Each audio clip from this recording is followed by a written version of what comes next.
there, it's Crazy Cheap Chick, and I'm starting my new series, Ask a Guy. As a woman, there's a lot of things we just don't know the answer to, and so I got John Wayne to agree to this, but I can only do it when we're driving because he never has time. So there he is right there, and today I'm going to ask him, how often should you change your oil? My first question is, how often should you change your oil? If you're driving or you have a newer vehicle that's under warranty, check and see what the manufacturer's recommendations are. That's important because your warranty can be subject to you following those guidelines. I think typical is 3,000 to 5,000 miles and 3 to 6 months. I'd have to look that up, just kind of talking out of the top of my head there. But, and they can, if you have something major go wrong with the inside of your engine, they can test the oil, they can tell how old it is, whether it's been changed properly or not.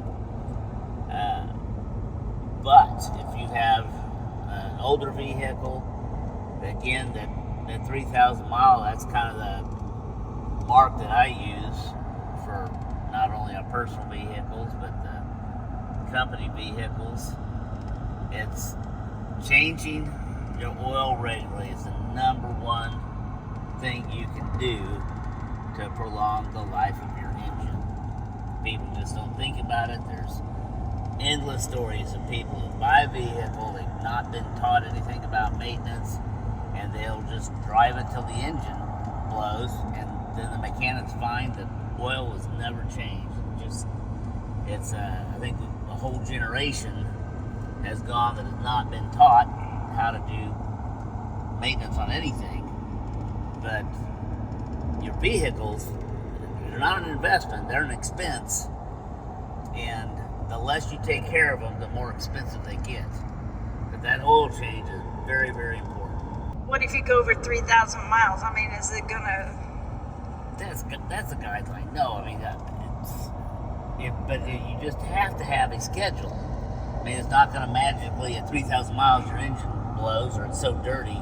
That's a guideline, and depending on how you use your vehicle, what kind of environment you're in, the dustier environment you're in, perhaps western states, that dirt finds its way past the air system. It gets into the oil microscopically, but it adds up.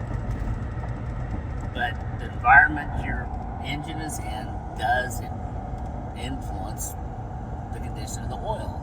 And that oil, having it fresh, contaminant-free, as the contaminants build up. Mostly all we use is synthetic oil, and it used to be the older, not older, but refined oil. It will break down. Synthetic oil does not break down as readily, so it lasts longer, but it still gets contaminated. And those contaminants is what wears the engine down. Does heat or cold affect the oil? Not as far as its ability to lubricate. I mean, heat, extreme heat, oil will get thinner. That's the nice thing about synthetic, it's more constant. When it's very cold, your oil is thicker when the engine starts up. That's why it's important to let your engine warm up a little bit, idle, not to take off right away when the oil is still trying to acclimatize itself and get warmed up and be a little more fluid, lubricate better. It's much, much less so with synthetic oil, but it's still a thing. So you're saying it's not just miles, it's time. Time, moisture becomes a big deal in certain areas of the country, or even with temperature changes, you have condensation. That moisture gets in the oil and collects over time, and so the oil needs to be changed because of it, even if it doesn't have a lot of miles on it. In fact, that can be more so on an engine that sits a lot and it's heating and cooling, and condensation is formed inside the engine without it ever running. And so it's important, if you live in an area or just your lifestyle means you don't drive your vehicle much, it's important to start it up at least once a week and start it up and let it warm up. So if you can get it out and drive it several miles, and it heats up and gets all that moisture out of it. So if I don't drive my car very much, like I don't drive my car very much, and I've only gone 2,000 miles, but it's 3 months, I should still change the oil. Not a hard rule, but yeah, you want to. The important thing here is set a guideline, put it on your calendar, have something. Yeah, we have our garage puts these reminders for us up here, or the company, we have it. It's built into the company calendar for every vehicle when it's due for an oil change, because it is something. It'll just time will go by, and you'll forget about it. Where do you recommend getting your oil changed? Should you always go to a dealership? Not necessarily. This is going to take work and research on your part to get references, recommendations, where to go. And it might be a local dealer, you know. A lot of dealers are locally owned, local guys, have great reputations. They tend to be the most expensive place to go, and I'm not going to address that, but just get a reference to a good, reliable mechanic, an insured place, somebody can back up a warranty, so accidents happen. Let's say you take your car in, they drain the oil out of your car, the guy's super busy, backed up, whatever happens, he's done 10 other oil changes a day, forgets to put oil back in your car. It's a human mistake. A good guy can make a bad mistake. And so now, you drive 20 miles down the road, or however long it take your engine to seize up, and now you need a new $7,000 engine. And so if you took it to Bob's backyard mechanic, he's going to say, sorry, but a legitimate insured garage is going to, one, back up their work, and two, have insurance to cover stuff like that. So just find a good mechanic. What about these quick change places? Are they okay? I don't think so. They, if you find a good mechanic, you actually have a mechanic looking at your car, working on it. He understands how it works. He understands everything about it. Those quick change, they are just technicians that know little more than, you know, they have a tablet that tells them, you know, here's where the drain plug is for this car, you put it back in, and you put this many quarts of oil in, and that's it. And they know how to sell you other stuff like cabin air filters, windshield wipers. That has its place, but your car's not getting the attention and care. It needs a good mechanic. Like when we take our vehicles in, they do a run through on all the lights, the wipers, all the fluid levels, make sure everything's good. Give us a report 90% of the time. They're saying everything's good and the truck is out the door. But we'll get those alerts, hey, your front brakes on this truck are worn down, you're going to need that pretty quick. We noticed this or that. And if you have a trusted relationship, you're going to listen to it. If I find myself always being on guard, thinking people are trying to rip me off. And so, if I'm not going someplace I trust and they come at me like, oh, you need $500, $1,000 worth of work, my first inclination is to doubt them or not trust them.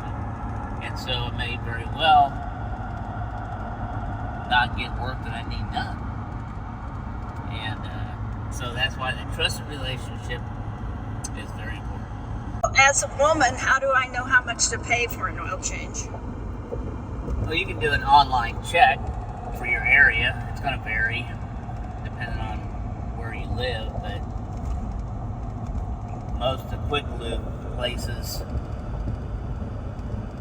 probably run between $50 to $100. It's going to depend on the type of vehicle you drive. But call your local garage and just call a handful, and again, you're going to have referrals. You're going to talk to people at work, you're going to talk to neighbors. 3 to 5 different names. Just call them all. And then you have to go with the recommendations, go with your gut. But it'll vary depending on your vehicle because, and they may ask you what kind of car you drive. My truck, as I said before, it's a diesel. The bigger engine, more oil, bigger filters. It costs almost twice as much to have the oil change on it as it does one of our other gasoline trucks.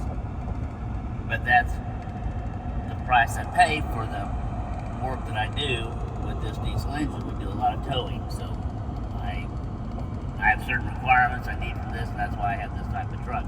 Not because it's necessarily cheapest, but it suits my purpose. So it's not a one price fits all is what I'm trying to say. So you just got to do your research, let them know what kind of vehicle, and call them. So what you're saying is every car is going to cost different because every car holds a different amount of oil, and it may be easier to change in certain vehicles.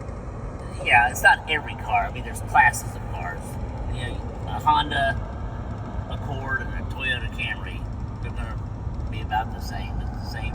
But there are vehicles that are more complicated. It usually has to do with the filter. But now a lot of vehicles have a pan underneath that has to be removed to get to the oil clip to drain the oil. So all those little things make a difference.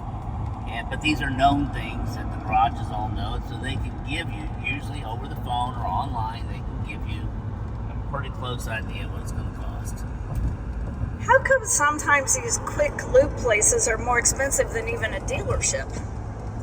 Well, you're paying for convenience with them. You can pull in without appointment, get your oil changed usually within 30 minutes or so.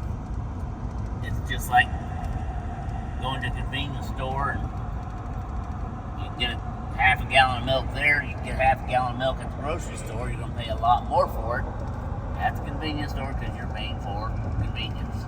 And that's what you're paying for at these places. It's just in and out, and so you tend to pay a premium price for those. What should you do if a light comes on the dash?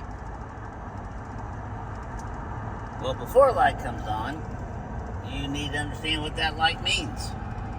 So you have to know your vehicle, and they're not all the same. There's no uniform code of automotive warning lights.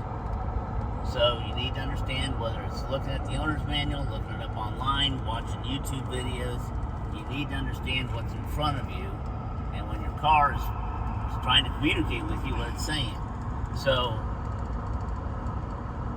modern cars have a ton of sensors on them, and there's a very generic check engine light. It can mean a ton of things, and most of them don't affect the immediate safety or condition of the car. It's just saying this is a problem, get it looked at.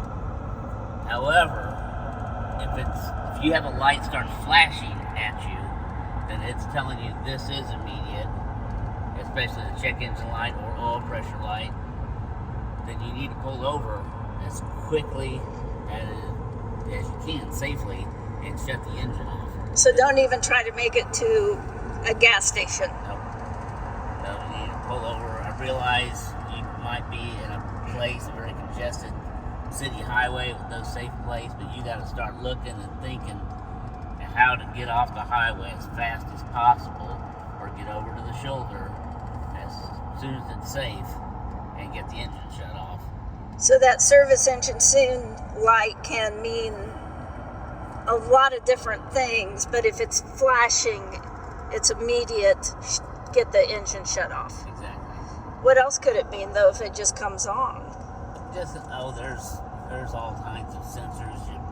Your fuel mixture is just different. You have filters. I mean, if you don't So it could be as simple as bad gas, or...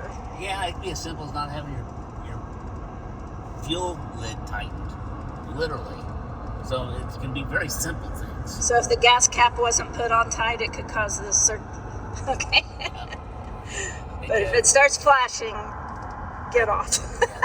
Critical issue, yeah. And that's, again, there's no substitute for understanding what your vehicle is saying to you. It's part of it. it's not only, we're not only talking about the taking care of a major expense that you have, but you're talking about your own personal safety and the safety of the people on the road with you. If you break down in the middle of the road, a busy road, you become a hazard that can not only hurt yourself but others. Or if you have something, a wheel fall off or something, again, you become a hazard to your own life and others. As it states, so vehicle maintenance is, it's not just about money, it's largely about safety as well. Anything else you want to add about oil changes or car maintenance? No, I think that's it. If I forgot something. What? I said, if I forgot something, people will tell me. Yes, they will.